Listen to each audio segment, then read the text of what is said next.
Tidak hanya mengenalkan motor dan sepeda listrik, PLN juga terus menunjukkan komitmennya untuk meningkatkan digitalisasi pelayanan yang lebih optimal dan lebih baik. Bersamaan dengan launching IMC Ambon, PLN Unit Pelaksana Pelayanan Pelanggan UP3 Ambon menggencarkan sosialisasi program PLN via gardu listrik atau Sosvigar yang bertujuan untuk menyampaikan informasi kepada pelanggan dan juga menambah keandalan serta estetika gardu listrik di Kota Ambon. Selain itu, upaya mengajak masyarakat menggunakan aplikasi PLN Mobile saat ini sudah tersedia langsung dan bisa download super apps layanan kelistrikan tersebut di gardu-gardu PLN yang tersebar di Kota Ambon. Yusrisal juga menambahkan penggunaan aplikasi PLN Mobile di Ambon sendiri sudah mencapai lebih dari 25.000 pelanggan.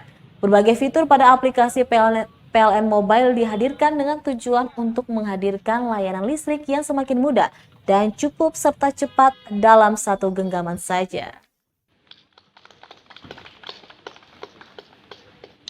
Penjelasan rute yang akan dilalui saat touring.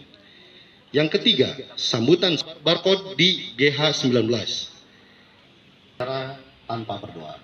Untuk itu, kendaraan di era new normal yang perlu diperhatikan dan dilakukan punya program namanya Sosvigar, sosialisasi via gardu.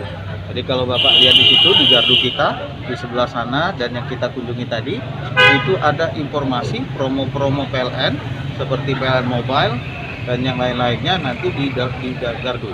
Dan itu bisa langsung kita gunakan dengan kemajuan teknologi, bisa dengan cukup scan barcoding sehingga langsung terhubung dengan aplikasi PLN Mobile. Nah itu ya aplikasi itu, ini memudahkan. Nah ini mudah-mudahan kita sosialisasikan ini dapat membantu masyarakat sehingga masyarakat menjadi lebih tahu dan bisa memanfaatkan apa yang sudah difasilitasi oleh PLN.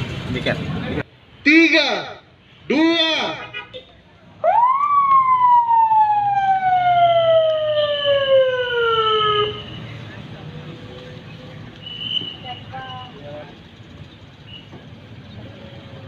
Terima kasih sudah nonton. Jangan lupa like, subscribe, dan share ya.